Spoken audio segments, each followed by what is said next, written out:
Unfortunately, most investors are stuck on SA's low real GDP growth rate, which has been sub 1% for the past 10 years, and don't look past this to the superior SA earnings growth trajectory, which is multiples higher than the low GDP print. Corporate SA punches well above the poor growth turf it has to operate in, and manages to squeeze out efficiencies with superb management teams across the board. We believe SA corporates have not been given sufficient credit for this, with MSCI SA ratings still at record high discounts of some 20% to MSCI EM. We expect some lift in SA real GDP growth to around 2% in 2026 and 2027, as structural constraints continue to be dealt with by Operation Vulindlela and also on further monetary easing.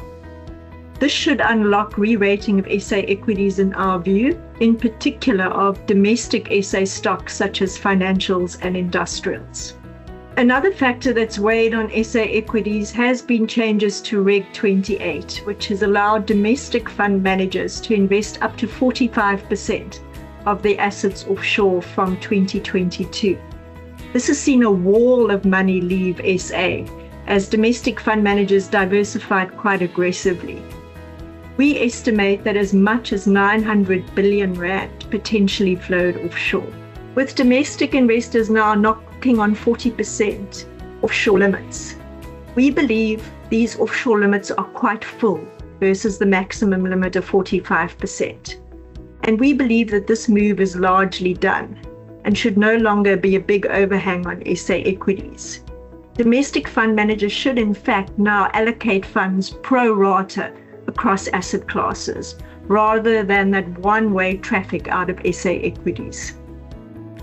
All said, we believe there's scope for further SA equity outperformance versus EM, given superior earnings growth prospects and re-rating scope, given the fact that SA bond yields have rallied 230 basis points, and this has not been priced into SA equity valuations as yet. A relatively strong rand exchange rate given a weaker dollar further argues for SA equity investments.